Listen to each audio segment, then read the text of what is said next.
defined objectives. And someone was mentioning, linking to the very philosophical dimension of the Indian education system. So in the Indian context, the purpose of schooling is very clear to us.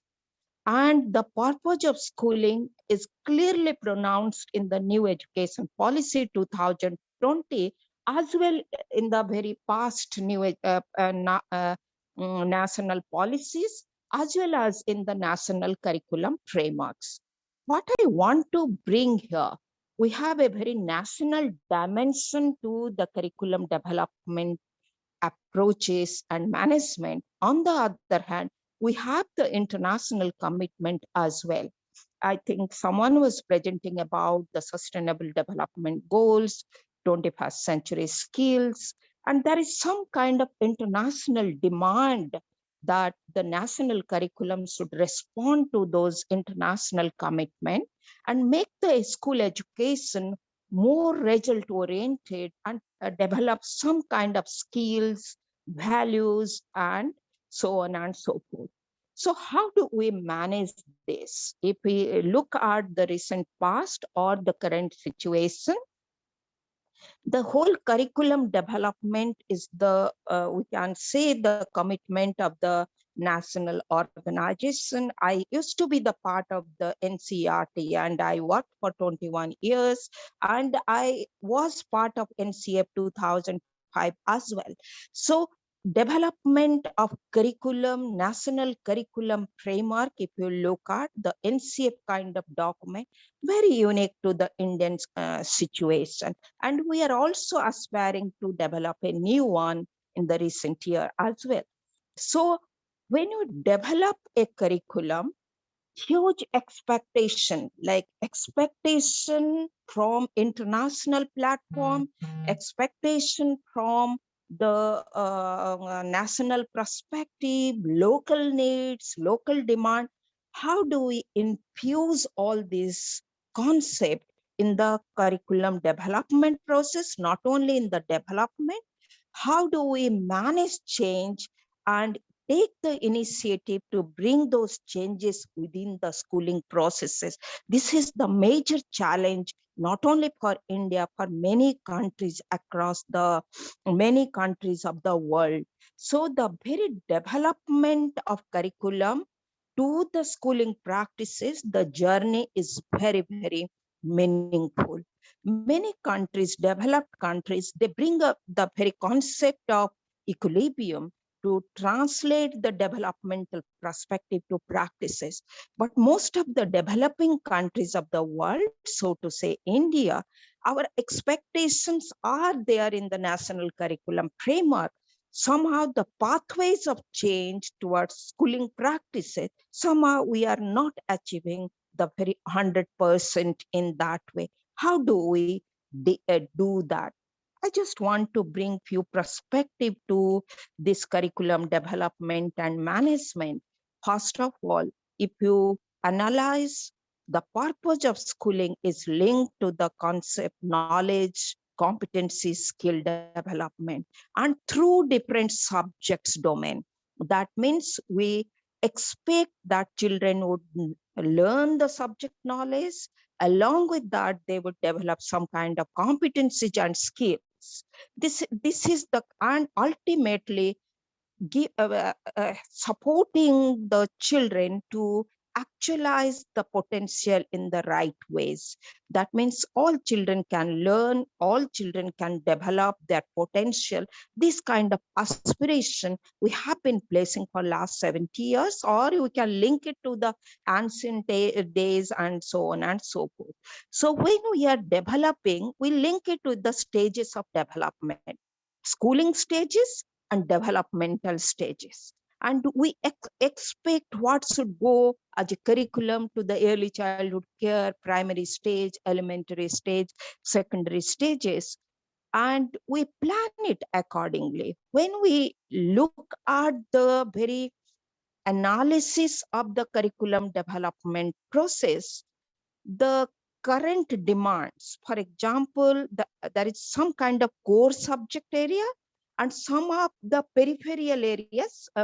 Peripheral is not the right word, but I'm using it here.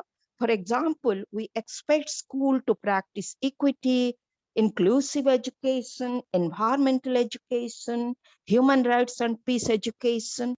So how do we integrate all these human values, all these to the very core specific areas and make it as part of the schooling processes and make it as part of schooling culture so that all children can imbibe the kind of values, environmental values and other things along with the subject learning.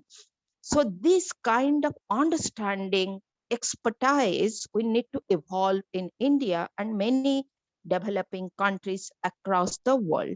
I have done bit of research relating to inclusive education, human rights and peace education. My papers are available in the public domain.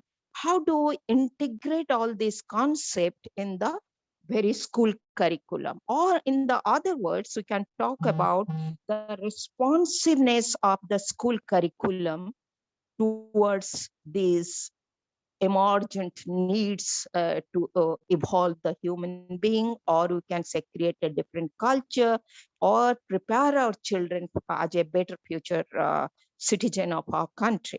So when we analyze the whole concept, we wanted to see how these concepts are integrated in a much more meaningful way. We could conclude it in a way that there are many concepts relating to the sustainable development goals, goal 4, and many other concepts are integrated sometime in a planned way, but sometime by default.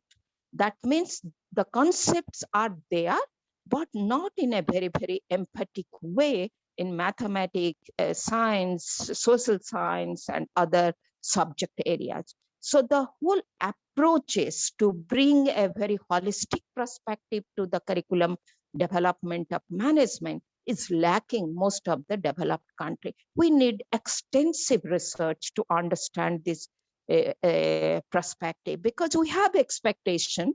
We bring some of the expectation in the curriculum framework. When you translate further to syllabi and textbook, some kind of dilution is taking place, and further dilution is happening within the schooling processes and practices.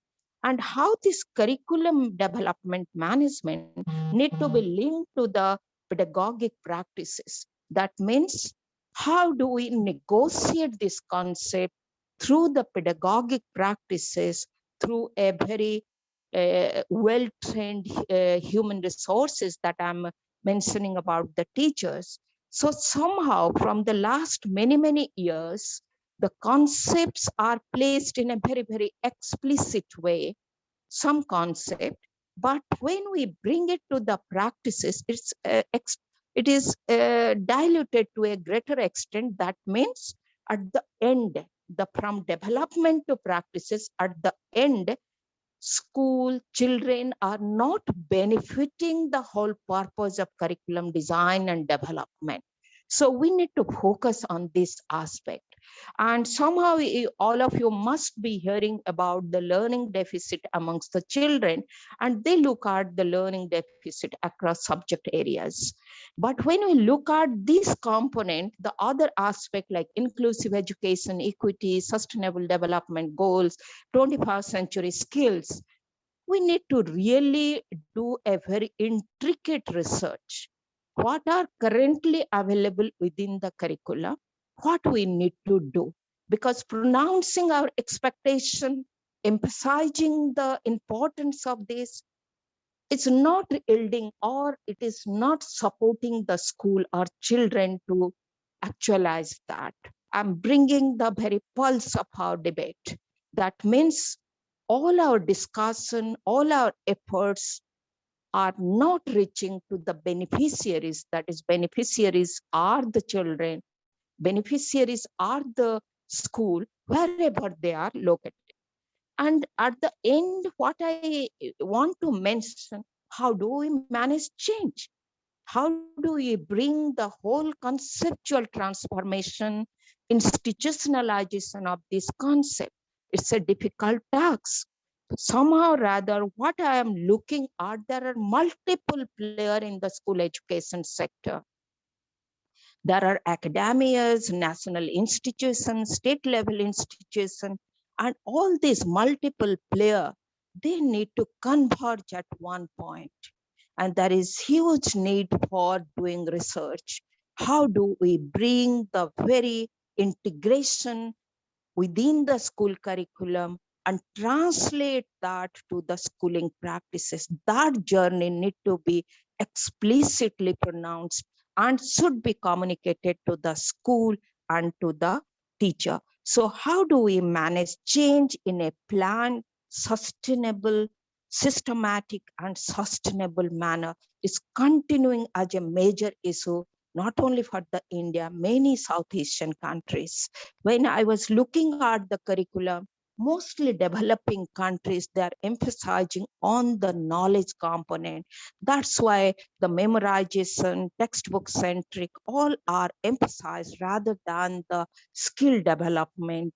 What I think Ms. Bahadur was mentioning, that we need to really encourage the collaborative learning, many component. That means when we are valuing certain aspect of the human qualities, human values, all these things need to be evolved within the schooling system.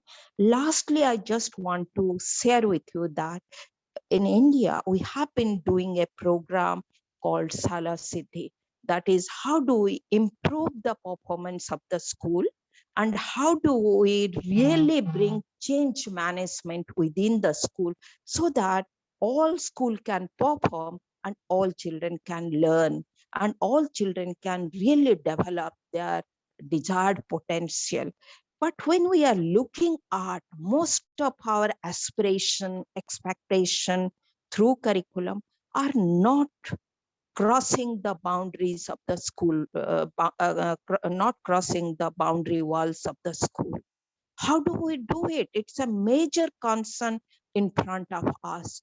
In spite of our investment on many components of school education sector, some of the curricular aspect, curriculum change aspect are not penetrating within the school. It is revealing the fact that schools are striving hard to change, but knowledge, their preparation, preparedness is not enough to translate these changes. So how do we prepare our school, invest on our school, invest on teacher? We need to reflect on that. Some of our investment are not outcome oriented. We are investing for investment per se, and that's why our changing perspective, changing notion should focus on school and children. What I'm trying to argue with all of you is that school-based curriculum management could be some possibility, opportunity for the developing countries in one end of spectrum, and on the other hand in India. That means even if we have a national curriculum framework, the kind of expectation through new education policy, but giving some opportunity to the school to negotiate the curriculum in the right perspective through preparedness. So the school-based curriculum management possibly can give the opportunity to the school to look at the 21st century skills, sustainable development goals, and bring and also integrate equity, inclusive education, environmental education through multiple approaches. That means schools should be ready for multiple approaches and schools should have the autonomy, or we can say freedom, to choose any of the opportunity to translate the concept at a particular level. I'm linking it with the diversified school. Even if school is small or school is international school, so on and so forth, but school should have bit of autonomy to translate that. We should not bind our school through a very rigid timetable, some of the rigid pedagogic strategy. So what I'm concluding in my perspective is that national curriculum development, one hand, is very, very desirable. On the other hand, we need to give the curriculum management to the school as well, and a bit of autonomy. And we need to invest more on the preparedness of the school in a very sustainable and incremental manner. Thank you so much, everybody. Thank you. Thank you, Dr. Panda. It was very informative session, and you've shared everything about what you are doing at NIPA. And this is, I'm sure that your research and your views will be incorporated in next education framework, NCF. And India is eagerly waiting to have new NCF for new generation. So thank you very much. Now we have new session. Thank you so much. Yeah, thank you.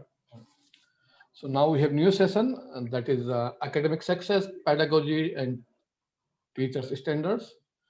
And we have